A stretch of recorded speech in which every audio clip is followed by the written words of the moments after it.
Hello everyone, welcome to HKM tech world. तो इस video में हम लोग जानने वाले हैं रेप्लिकेशन कंट्रोलर के बारे में कि रेप्लिकेशन कंट्रोलर हमारे क्यूबरनेटिस में होता क्या है और इसका यूज क्या है और रेप्लिकेशन कंट्रोलर का। ठीक है। और हम लोग इसके बाद YML फाइल भी क्रिएट करेंगे रेप्लिकेशन कंट्रोलर को कॉन्फ़िगर करने के लिए। तो ये सब हम लोग डिटेल्ड वे में करेंगे, तो चलिए शुरू करते हैं। तो एक बात जैसे मैं बता दूं पहले, जैसे हम लोग पिछले वीडियो में जब एक प्रॉब्लम आ रहा था, हम लोग को क्या प्रॉब्लम आ रहा था, जब हम लोग क्या कर रहे थे, पॉड को लॉन्च कर रहे थे, लॉन्च करने के बाद जब उसको डिलीट कर रहे थे तो वो पॉड अपने आप ऑटोमेटिकली रिलॉन्च नहीं हो रहा था। जैसे फॉर एग्जांपल मैं आप लोग को बताता हूँ, kubectl गेट पॉड्स कीजिएगा, तो यहाँ पे एक पॉड देखिए रनिंग स्टेट में है। अब जब मैं इस पॉड को डिलीट करूंगा, यहाँ पे kubectl डिलीट अब पॉड, और इसके बाद यहाँ पे जो नाम है वो नाम दे दीजिए HKM, तो ये पॉड डिलीट हो जाएगा। ठीक है, ये डिलीट हो रहा है। तो ये जब पॉड डिलीट हो जाएगा तो उसके बाद ये पॉड ऑटोमेटिक रिलॉन्च नहीं होगा। और क्यूबरनेटिस का एक यूज केस हम लोग जाने थे कि क्यूबरनेटिस क्या करता है, जैसे ही पॉड डिलीट होता है, जैसे ही पॉड रिमूव टर्मिनेट होता है, तो क्यूबरनेटिस तुरंत उसको रिलॉन्च कर देता है। तो ये हमारा अचीव नहीं हो रहा है। देखिए, कोई पॉड हमारा नहीं है, पॉड डिलीट हो गया परमानेंटली, जो इसके अंदर इंपॉर्टेंट डेटा सब था सारा कुछ जा चुका है। तो यहाँ पे अब हम लोग को आएगा रेप्लिकेशन कंट्रोलर का यूज। रेप्लिकेशन कंट्रोलर एक बहुत ही अच्छा फीचर है क्यूबरनेटिस का। मतलब रेप्लिकेशन कंट्रोलर रिसोर्स है एक तरह से, और क्या करता है वो पॉड सबको मॉनिटर करते रहेगा। तो जैसे ही पॉड को देखेगा कि वो पॉड गिरा, जैसे ही पॉड को देखेगा टर्मिनेट हुआ, चाहे कोई अपना अपने से आप कीजिए या आप उसको कोई अपना उसका इंटरनल एरर आ गया या कुछ कोई भी कारणवश अगर पॉड जैसे ही डिलीट होगा या टर्मिनेट होगा, तो रेप्लिकेशन कंट्रोलर तुरंत उसी समय एक नया पॉड लॉन्च कर देगा। आपको लॉन्च करने की कोई जरूरत नहीं है, मैनुअली लॉन्च कर देगा, अपने सॉरी मैनुअली बोल रहा हूँ, ऑटोमेटिकली लॉन्च कर देगा वो अपने आप। रेप्लिकेशन कंट्रोलर का एक ये काम होता है कि वो देखते रहता है यहाँ पे कि पॉड को नजर बनाया रहता है कि हमको ये पॉड, जैसे आप मान लीजिए बोल दिए रेप्लिकेशन कंट्रोलर को कि HKM पोर्ट को आप देखते रहिए। जब उसको जैसे ही बोल दिए तो वो हमेशा उस पर नजर बनाए रखेगा चौबीसों घंटा। और जैसे ही देखेगा ये HKM पोर्ट टर्मिनेट हुआ है, डिलीट हुआ है, तो तुरंत नया पोर्ट वही नाम से वही लेवल से रिलॉन्च कर देगा। यहाँ पे लेवल का जरूरत होगा, मैंने पिछले वीडियो में बताया था कि इस वीडियो में आप लोग को पता चल जाएगा एक तरह से लेवल कितना इंपॉर्टेंट फैक्टर प्ले करता है हमारे डेवऑप्स वर्ल्ड में। ठीक है, तो ये एक यूज केस हो गया हमारा एप्लीकेशन कंट्रोलर का। और बताऊं मैं, तो इसका एक और काम है क्या, आप ना रेप्लिकेशन कंट्रोलर जब कॉन्फ़िगर करते हैं तो कॉन्फ़िगर करते समय आप क्या दे देते हैं रेप्लिकेशन कंट्रोलर को, कि आप दे देते हैं आपको 5 रेप्लिकास आपको मेंटेन करना है। मतलब आपका डिजायर स्टेट कितना है, मेरा 5। तो रेप्लिकेशन कंट्रोलर क्या करेगा, उस डिजायर स्टेट को मेंटेन करेगा। मतलब क्या हुआ यहाँ पे डिजायर स्टेट, मतलब क्या हुआ कि डिजायर स्टेट मतलब मैं अगर सिंपल भाषा में समझाऊं तो मतलब इतना आपको रेप्लिका हर हमेशा एक्टिव रखना है। मतलब अगर मान लीजिए आपका डिजायर स्टेट 5 है, तो रेप्लिकेशन कंट्रोलर क्या करेगा, हर हमेशा 5 रेप्लिका मतलब 5 पॉड को हर हमेशा एक्टिव रखेगा, हर हमेशा। ठीक है, पांचों पॉड आपका एक्टिव रहेगा। ये एक काम है रेप्लिकेशन कंट्रोलर का। और तो वो सब कैसे करेंगे अभी मैं कॉन्फ़िगर करूंगा, YML फाइल भी कॉन्फ़िगर करूंगा, और मैं आप लोग को CI कमांड भी बता दूंगा जिसकी मदद से आप लोग रेप्लिका को इंक्रीज कर सकते हैं। तो ये रेप्लिकेशन कंट्रोलर का काम है। ठीक है, तो एक तो हो गया हमारा कि वो देखते रहेगा कि जैसे मान लीजिए कि आपने 5 रेप्लिकास दे दिया, तो वो रेप्लिकेशन कंट्रोलर का काम है कि पांचों रेप्लिकास कम से कम हर हमेशा उसको अप रखना। जैसे ही एक भी डाउन हुआ, एक भी पॉड डाउन हुआ आपका, तो वो तुरंत क्या करेगा, उस समय पॉड लॉन्च करेगा। ठीक है, अभी ये नहीं हो पा रहा था हम लोग का जब मैनुअली, क्योंकि पॉड के पास ये लिमिटेशन है कि वो अपने आप से खुद अपने आप को रिलॉन्च नहीं कर सकता है। तो उसको रिलॉन्च करने के लिए एक बैठा हुआ है आपका रिसोर्स, उसका नाम है रेप्लिकेशन कंट्रोलर। ठीक है, तो वो हर हमेशा उस पर नजर बनाए रखा हुआ है कि हाँ ये है, तो जैसे ही आता है तुरंत उसको क्या करता है, रिलॉन्च कर देता है। तो ऐसे ही पॉड जैसे डाउन होगा तुरंत उसको रिलॉन्च कर देगा। तो ये एक काम है रेप्लिकेशन कंट्रोलर का। ठीक है, रेप्लिकेशन कंट्रोलर रेप्लिका को भी क्या करता है, मेंटेन रखता है, मतलब नंबर ऑफ डिजायर स्टेट को मेंटेन रखता है। अब कैसे हम लोग रेप्लिकेशन कंट्रोलर को कॉन्फ़िगर करते हैं, चलिए वो जानते हैं। तो मैं क्या करता हूँ, नोटपैड ओपन कर लेता हूँ, इसका नाम दे देता हूँ rc.yml replication controller dot yml, ये ओपन कर लेता हूँ। और यहाँ पे अब हम लोग क्या करेंगे, रेप्लिकेशन कंट्रोलर को कॉन्फ़िगर करेंगे। तो सबसे पहला चीज हम लोग को क्या करना है, जैसे हम लोग जब पॉड को कॉन्फ़िगर कर रहे थे, सबसे पहला चीज हम लोग क्या दिए थे, एपीआई वर्जन।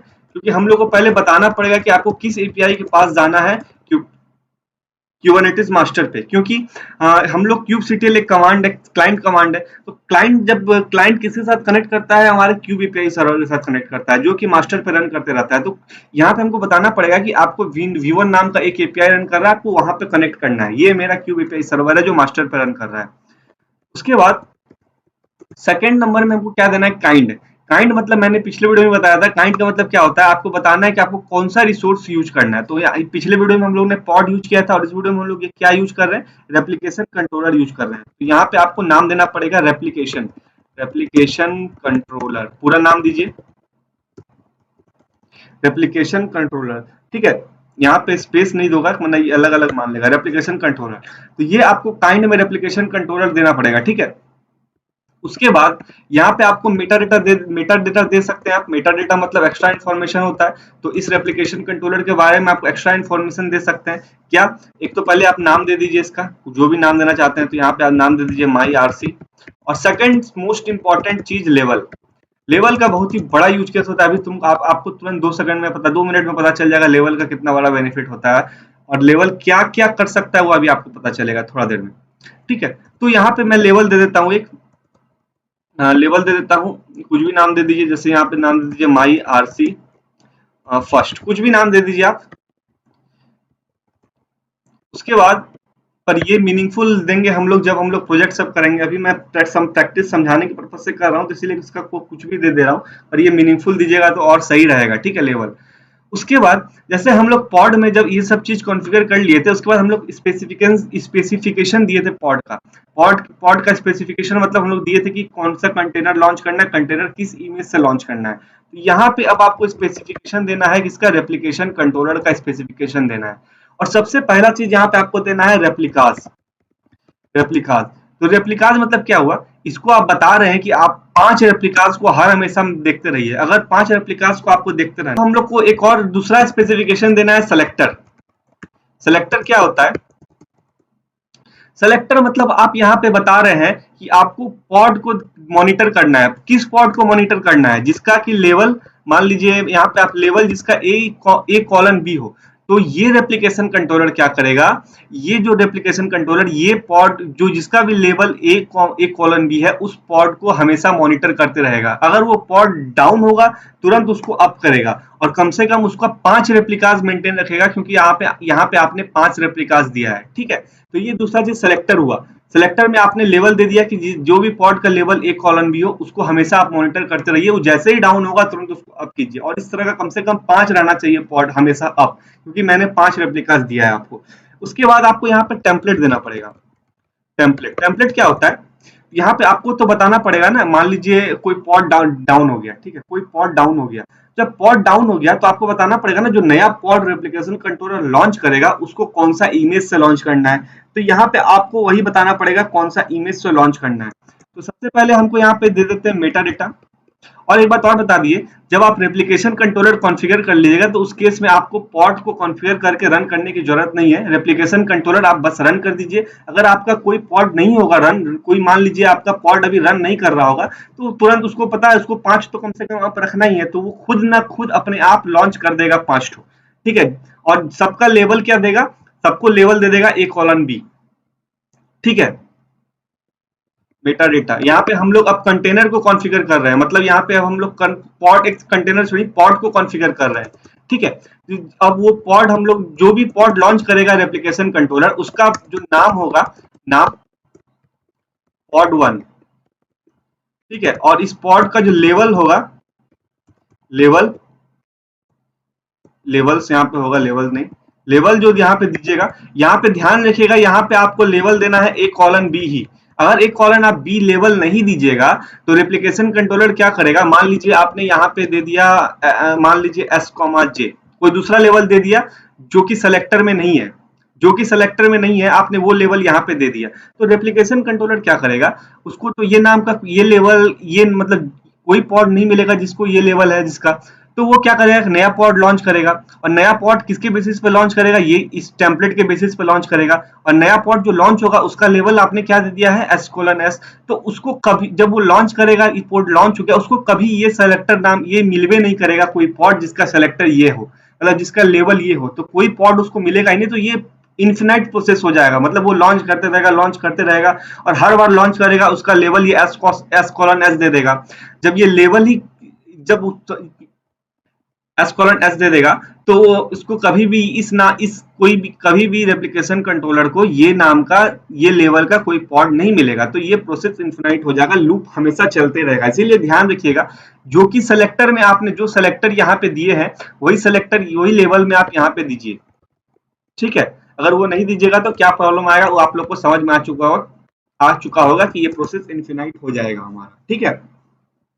मेटा डेटा में आपने नेम दे दिया, नेम पॉड लेवल दे दिया। उसके बाद आपको क्या देना है, यहाँ पे स्पेसिफिकेशन देना है, पॉड का स्पेसिफिकेशन देना है, पॉड का स्पेसिफिकेशन। जहाँ पे आप क्या दीजिएगा, कंटेनर। ये तो आप पिछले वीडियो में मैंने ही बता दिया था। यहाँ पे कंटेनर में सबसे पहला चीज आके आपको क्या देना है, नेम दे दीजिए आप, कंटेनर जो भी नाम देना चाहते हैं। उसके बाद आपको इमेज यहाँ देना पड़ेगा, IMAG इमेज। और इमेज में जो मैं यूज कर रहा हूँ पूरे सीरीज में विनायक 04 यूज कर रहा हूँ, क्योंकि बाद में जब मैं प्रैक्टिकल बताऊंगा, जब नेक्स्ट वीडियो में मैं जब लोड बैलेंसर का प्रैक्टिकल बताऊंगा तो यहाँ पे आपको ये इमेज का बहुत ही जरूरत पड़ेगा, क्योंकि इसमें मैंने टॉमकेट सर्वर को कॉन्फ़िगर किया हुआ है और टॉमकेट सर्वर में मैंने एक अपना वेब ऐप भी डिप्लॉय किया हुआ है। तो वहाँ पे बहुत ही मैं यूज के पता चलेगा आपको जब मैं नेक्स्ट वीडियो का प्रैक्टिकल बताऊंगा, इसलिए मैं ये इमेज यूज कर रहा हूँ।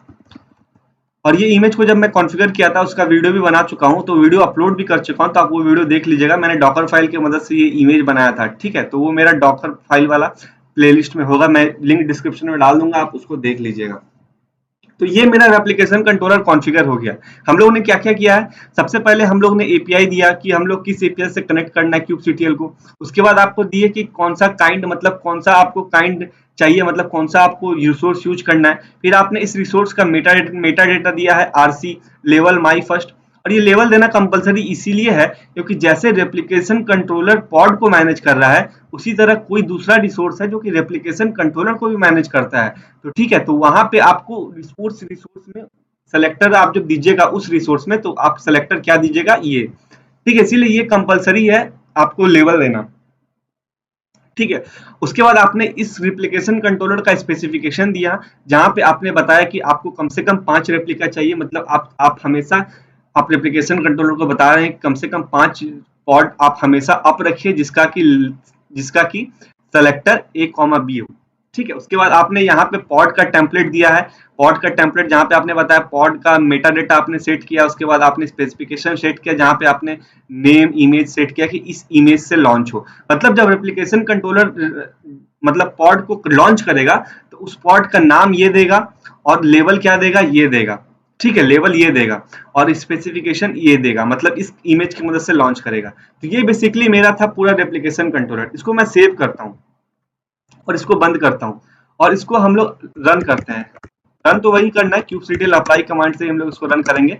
kubectl अप्लाई -फाइल और फाइल का नाम आप यहाँ पे दे दीजिए। उसके बाद रेडी कर दीजिए। अगर कोई एरर होगा तो यहाँ पे बता देगा एरर, और यहाँ पे एरर बता भी है, कुछ हम लोगों ने एरर किया है। क्या एरर किया है, unknown field level in the Meta data. यहाँ पे हम लोगों ने कुछ गलत किया। मैं फिर से ओपन करता हूँ नोटपैड, देख लेता है क्या हम लोगों ने गलत किया है।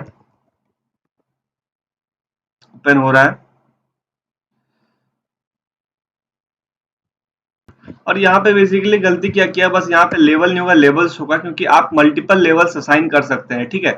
जैसे यहाँ पे आप दूसरा लेवल भी दे सकते हैं, यहाँ पे आप दे दीजिए H, SD, कुछ भी आप लेवल दे सकते हैं, ठीक है। इसको मैं सेव कर फिर से इसको अप्लाई करते हैं, ठीक है। तो फिर से कोई दूसरा एरर भेजा है, और दूसरा एरर जो इस बार दिया है, क्या दिया, invalid object got array expected if you choose ignore this validate equals to false.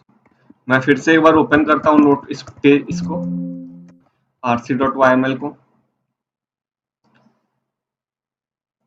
और इसमें क्या एरर है हम लोग चेक करते हैं। बेसिकली यहाँ पे गलती क्या हम लोग ने किया है, यहाँ पे ये की वैल्यू पेयर नहीं है, यहाँ पे सॉरी, मतलब यहाँ पे लिस्ट नहीं है, ऑब्जेक्ट नहीं है ये हमारा यहाँ पे क्या होगा, की वैल्यू पेयर होगा, जैसे कि यहाँ पे हम लोग ने दिया है, ठीक है। तो इसको हम लोग सेव करते हैं, इसको सेव करते हैं। और के बंद करने के बाद यहाँ पे मैं इसे क्लियर करता हूँ पहले, और यहाँ पे इस बार अप्लाई करते हैं। इस बार हमको उम्मीद है कि रन करना चाहिए और यहाँ पे RC क्रिएट होना चाहिए, ठीक है। देखते हैं क्रिएट होता है कि नहीं। और यहाँ पे आप देखिएगा रेप्लिकेशन कंट्रोलर माई RC नाम का क्रिएट हो चुका है।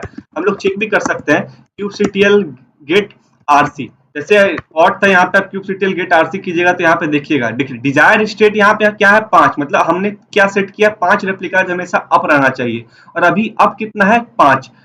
हम देख भी सकते हैं kubectl आप गेट पो कीजिए, पो या पॉट्स या पो, यहाँ देखिए 5 कंटेनर यहाँ पे लॉन्च कर रहा है, 5 कंटेनर क्यों कर रहा है, क्योंकि हम लोगों ने 5 सेट किया है एप्लीकेशन कंट्रोलर, क्या सेट किया हम लोगों ने 5 रेप्लिका, तो वो हमेशा हमेशा 5 कम से कम अप रखेगा ही, कम से कम नहीं 5 ही रखेगा अप हमेशा। तो ये कुछ देर में रनिंग स्टेट में भी आ जाएगा। इसको मैं यहाँ पे अगर मैं देखूं गेट पोर्ट, तो यहाँ पे कुछ देर में ये रनिंग स्टेट में भी आ जाएगा, ठीक है। यहाँ पे इमेज कुछ गलत दे दिया, इमेज का स्पेलिंग हम लोगों ने गलत दे दिया होगा, इसीलिए यहाँ पे पूरा आ गया। एक बार मैं इमेज का स्पेलिंग भी सही कर लेता हूँ, देख लेते हैं इमेज का स्पेलिंग क्या किया है, इसीलिए ये कंटेनर यहाँ पे इमेज फुल एरर आ रहा है, ठीक है। वरना अगर इमेज का स्पेलिंग आप सही दीजिएगा तो वो एरर नहीं आएगा।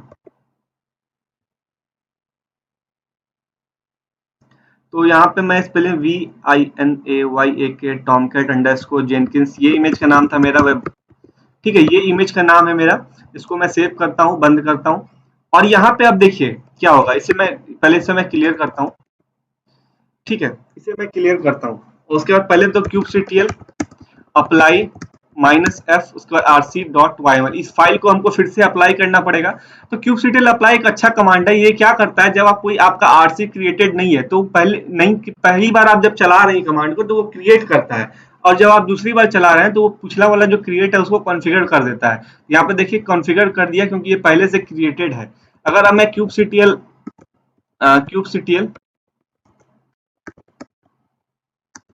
गेट आरसी करता हूं, तो यहाँ पे आप देखिएगा तो ये तो आपका अप है, और यहाँ पे kubectl गेट पो भी करिएगा तो यहाँ पे कुछ देर में यहाँ पे ये हो जाएगा। ये देखिए मैं क्या करता हूँ, ये क्यों नहीं रिलॉन्च किया, क्योंकि ये पहले 5 का 5 कंटेनर पहले से था, इसी कारण से क्या किया है, ये आरसी यहाँ पे काम नहीं किया, क्योंकि आरसी रिलॉन्च नहीं किया। क्योंकि आरसी रिलॉन्च क्यों नहीं किया, क्योंकि यहाँ से पहले ही 5 कंटेनर वो मेंटेन डिजायर स्टेट में। अब मैं क्या करता हूँ, ये सबको डिलीट कर देता हूँ, ठीक है।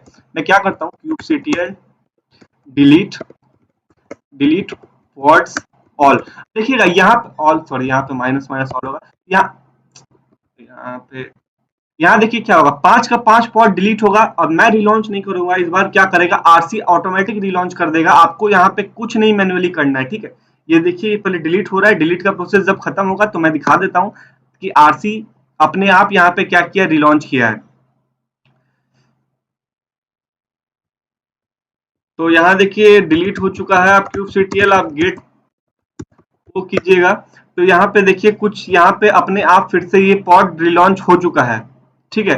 ये फिर से इमेज का कुछ एरर है, इमेज का मैं नाम सही से कर लूंगा, पर आप लोग ये समझ चुके होंगे, या मैं इमेज का नाम यहाँ से कॉपी कर लेता हूँ, यहाँ से मैंने नोटपैड पॉड, कल पॉड नाम का एक बनाया था, इसमें मेरा इमेज का जो नाम है वही मैं इमेज का नाम उसमें डाल दूंगा। तो यहाँ पे इसको, इस इमेज को मैं कॉपी कर लेता हूँ, Ctrl+C। पर आप लोग कंसेप्ट समझ गए होंगे क्या हो रहा है यहाँ पे। मैं यहाँ पे फिर से ओपन कर लेता हूँ rc.yml, और यहाँ पे जो इमेज का नाम है, यहाँ पे मैं इसको क्या करूंगा, पेस्ट कर दूंगा। इसको सेव करते हैं और इसको बंद करते हैं और इसको क्लियर करते हैं, और kubectl अप्लाई -f, फाइल का नाम rc.yml दे दीजिए। kubectl का स्पेलिंग सही कर लेते हैं, kubectl अप्लाई -rc.f, तो ये कॉन्फ़िगर कर दिया है, पर ये रिलॉन्च खुद से नहीं करेगा क्योंकि अभी इसका डिजायर स्टेट मेंटेन है, क्योंकि 5 का 5 पॉड अभी यहाँ पे रनिंग स्टेट में है, ठीक है। इसीलिए कारण से ये अभी यहाँ पे रिलॉन्च नहीं किया है। पर अगर इसको मैं डिलीट कर देता हूँ, kubectl डिलीट ऑल, या ऑल नहीं करेंगे, ऑल करेंगे तो सारा रिसोर्सेज डिलीट हो जाएगा मेरा, पॉड ऑल, बार बार kubectl का स्पेलिंग गलत क्यों हो जा रहा है, kubectl ऑल। तो यहाँ पे देखिए 5 का 5 पॉट जब डिलीट होगा और उसके बाद जब नया इमेज से लॉन्च करेगा तो ये मेरा सही से इस बार image pull back off error नहीं आएगा, क्योंकि इमेज इस बार मेरा सही है। तो बेसिकली यही कर रहा है, यहाँ पे आप देख रहे होंगे कि आप रिलॉन्च नहीं कर रहे हैं, वो खुद में खुद अपने आप रिलॉन्च कर दे रहा है, ठीक है। तो यही है बेसिकली रेप्लिकेशन कंट्रोलर। तो इसको मैं क्लियर करता हूँ यहाँ पे, और यहाँ पे मैं अब kubectl गेट पॉड्स करूंगा, तो यहाँ पे आप देखिएगा, तो देखिए यहाँ का देखिए ये 5 टर्मिनेट हो रहा है, ये देखिए ये सब टर्मिनेट हो रहा है, और उसके बाद यहाँ पे ये रनिंग स्टेट में आ गया, ये 5 में ये खुद अपने आप लॉन्च कर दिया रेप्लिकेशन कंट्रोलर। यहाँ पे आप देखिएगा कुछ देर में, जैसे मैं kubectl गेट पॉक करूँ यहाँ पे, तो देखिए 5 रनिंग स्टेट में आप क्या करिए, यहाँ पे आके कोई एक पॉड, कोई इस पॉड का नाम उठाइए, नाम यहाँ पे कॉपी करता हूं मैं, और यहाँ पे kubectl डिलीट पॉड्स, और इसका नाम चिपका दीजिए यहाँ पे। इस पॉड को डिलीट कर दिए आप। ये जब पॉड आप डिलीट कीजिएगा, देखिए ये नाम देख लीजिए, ठीक है, ये आपने नाम myRC दिया था, ये आपने से कुछ अपना ऐड कर दिया है, अपना कुछ इंटरनल फीचर लगा के। ये नाम क्यों ऐड करता है, कुछ उसका अपना यूज केस है, ठीक है, वो बाद में हम लोग जानेंगे। तो ये पॉड यहाँ पे डिलीट हो रहा है, और ये जैसे ही पॉड ये डिलीट होगा, ये आप यहाँ पे रिलॉन्च नहीं कीजिएगा, रेप्लिकेशन कंट्रोलर खुद रिलॉन्च कर देगा, ठीक है, क्योंकि यही काम है रेप्लिकेशन कंट्रोलर का कि वो डिजायर स्टेट को हमेशा मेंटेन रखता है, जो भी आप डिजायर स्टेट दिए। अब ऑन दी फ्लाई यहाँ पे चीज और मैं यूज केस आपको दिखाता हूँ, ठीक है, एक और प्रैक्टिकल करके दिखाता हूँ। ये मेरा डिलीट हो चुका है, ठीक है। अब मैं क्या करता हूँ, अब ऑन दी फ्लाई में क्या करता हूँ, यहाँ पे इसका डिजायर स्टेट कम कर देता हूँ, मतलब डिजायर स्टेट अभी जो मेरा यहाँ पे 4 है, उसको मैं क्या कर देता हूँ 2। तो आप देखिएगा क्या होगा यहाँ पे, जैसे मैं इसको 2 कर देते हैं, इसको मैं सेव करते हैं और इसको यहाँ पे बंद करते हैं, और यहाँ पे मैं kubectl अप्लाई -f rc.yml करेंगे, तो यहाँ पे आपने अप्लाई कर दिया, तो रेप्लिकेशन कंट्रोलर का डिजायर स्टेट क्या हो चुका होगा, kubectl गेट rc आप यहाँ पे कीजिएगा, फिर से kubectl का स्पेलिंग गलत हो गया, kubectl गेट rc कीजिएगा, तो यहाँ देखिए डिजायर स्टेट यहाँ पे 2 हो गया। तो रेप्लिकेशन कंट्रोलर क्या करेगा, जो एक्स्ट्रा पॉड होगा उसको टर्मिनेट कर देगा खुद, आपको कुछ करने की जरूरत नहीं है, क्योंकि रेप्लिकेशन कंट्रोलर का काम है कि उस डिजायर स्टेट को मेंटेन रखना। अगर ज्यादा होगा तब भी हटा देगा, कम होगा तब भी हटा देगा।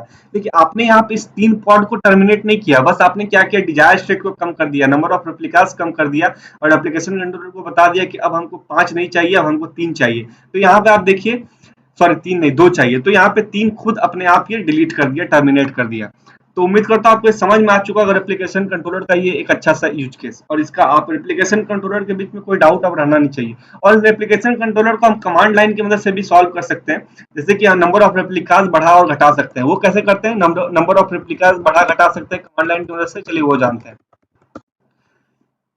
एक और बात बता देता हूँ, जो रेप्लिकेशन कंट्रोलर, जैसे मैं यहाँ पे आपको दिखाई देता हूँ, kubectl क्रिएट माइनस हेल्प कीजिएगा, तो यहाँ पे आपको कोई रेप्लिकेशन कंट्रोलर को यहाँ से कॉन्फ़िगर करने के लिए कुछ मिलेगा नहीं। कमांड लाइन से रेप्लिकेशन कंट्रोलर कॉन्फ़िगर नहीं हो सकता है। यही मैं बता रहा था कि कमांड लाइन में बहुत सारे रिस्ट्रिक्शन भी होते हैं, तो रेप्लिकेशन कंट्रोलर को आप कमांड लाइन से, यहाँ पे कोई भी कमांड नहीं है क्रिएट करने का। हाँ, पर रेप्लिकेशन कंट्रोलर से एक काम कर सकते हैं, आप क्या कर सकते हैं, तो यहाँ पे एक कमांड होगा, देखिए मैं दिखा देता हूँ, इसमें मैं यहाँ पे नहीं दिखा रहा है क्लियर। रेप्लिकेशन कंट्रोलर से आप इस नंबर ऑफ रेप्लिकास बढ़ा और घटा जरूर सकते हैं, मतलब सॉरी रेप्लिकेशन कंट्रोलर से बोल रहा हूँ, कमांड लाइन से आप नंबर ऑफ रेप्लिकास बढ़ा और घटा सकते हैं, ठीक है। कैसे बढ़ाते हैं वो मैं बता देता हूँ आप लोग को। kubectl scale minus kubectl myRC, जो भी आपका रेप्लिकेशन कंट्रोलर का नाम है उसका नाम दे दीजिए, और यहाँ पे आप रेप्लिकास दे दीजिए, रेप्लिकास इक्वल्स टू 10। तो यहाँ पे आपने 10 दे दिया, तो क्या करेगा, myRC का जो डिजायर स्टेट होगा वो अब चेंज हो जाएगा। myRC नाम का कोई एप्लीकेशन, सॉरी यहाँ पे तो यहाँ पे क्या करते हैं हम, तो यहाँ पे हम लोग ने यहाँ पे क्या किया था, स्केल में यहाँ पे हम लोग दिए नहीं थे हम लोग को किसको स्केल करना है, तो यहाँ पे आप दे दीजिए kubectl स्केल रेप्लिकेशन कंट्रोलर, और उसके बाद रेप्लिकेशन कंट्रोलर का नाम, और उसके बाद कितना रेप्लिकास को देना है। तो यहाँ पे देखिएगा आपका रेप्लिकेशन कंट्रोलर स्केल हो चुका है, और यहाँ पे आप kubectl गेट rc कीजिएगा आप, तो यहाँ पे डिजायर स्टेट अब चेंज हो चुका होगा इसका 10, और करेंटली रेडी कितना है यहाँ पे 2, ठीक है, 2 मतलब रेडी है, डिजायर स्टेट है कितना करंट। अब यहाँ पे मैं kubectl गेट पोर्ट करता हूँ यहाँ पे, तो देखिएगा यहाँ पे अभी 8 को 2 तो पहले से था, 8 को यहाँ पे लॉन्च होगा। तो यही है यहाँ कमांड लाइन, जिससे आप अपना रेप्लिकेशन कंट्रोलर को स्केल कर सकते हैं, पर रेप्लिकेशन कंट्रोलर को क्रिएट नहीं कर सकते क्योंकि कोई कमांड नहीं है क्रिएट करने का, CLI कमांड नहीं है, तो YML फाइल से ही करना पड़ेगा, ठीक है। तो कुछ रिस्ट्रिक्शन होता है CLI में जो कि हमारा नहीं होता है YML में, इसलिए YML से ही हम लोग सारा कॉन्फ़िगरेशन करते हैं Kubernetes में, ठीक है। तो फिलहाल इस वीडियो के लिए इतना ही, और ये मेरा एक बार ये थोड़ा लगता है स्टक कर गया मेरा सिस्टम, ठीक है। तो फिलहाल इस वीडियो के लिए इतना ही, थैंक यू। और कोई डाउट हो तो आप कमेंट सेक्शन में पूछ सकते हैं।